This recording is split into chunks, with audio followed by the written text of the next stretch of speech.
मित्रांनो बघा या ठिकाणी आपण काय दिले की या 80 मध्ये which term is -151.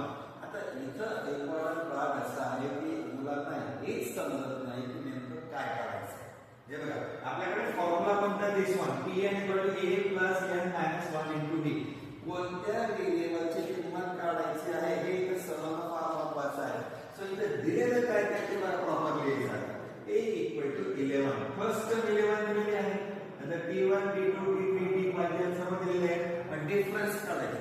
So difference किती आहे t2 - t1 म्हणजे 8 - 11. आणि 8 मध्ये 11 मायनस होतात का? No. So that means the answer is minus. So minus answer येणार आहे 3.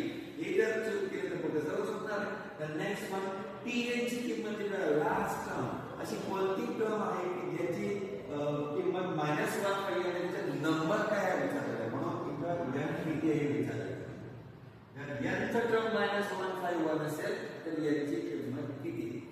हे जर आपल्याला प्रॉपरली स्ट्राईक झालं एक्झाम मध्ये तर हे एक्झाम्पल फार सोपं आहे. आता बघा तुम्ही सर्व व्हेरिएबलच्या लेटरच्या किमती फाइंड आउट केलेल्या आहेत.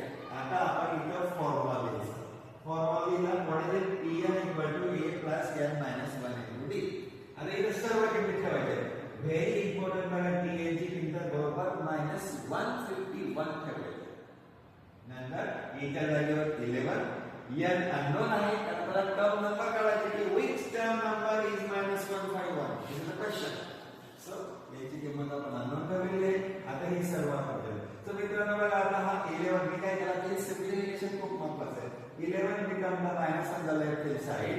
सो दोघांच्या चिन्ह समान असण्याची बेरीज झाली आणि त्यांचे चिन्ह त्यांना गेलं आणि इट इज -162 आणि हा -3 इकडे डिवाइडर झाला.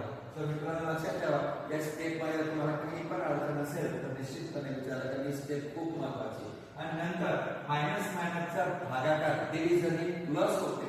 So it is 54 and this -1 become plus on the left hand side आणि मग दोघांची जर बेरीज केली तर 55 म्हणजे एक -151 is 55th term of the given AP. असा प्रश्न विचारला आहे. कारण शब्दात उत्तर द्यायला विसरू नका की -151 is the 55th term. Okay.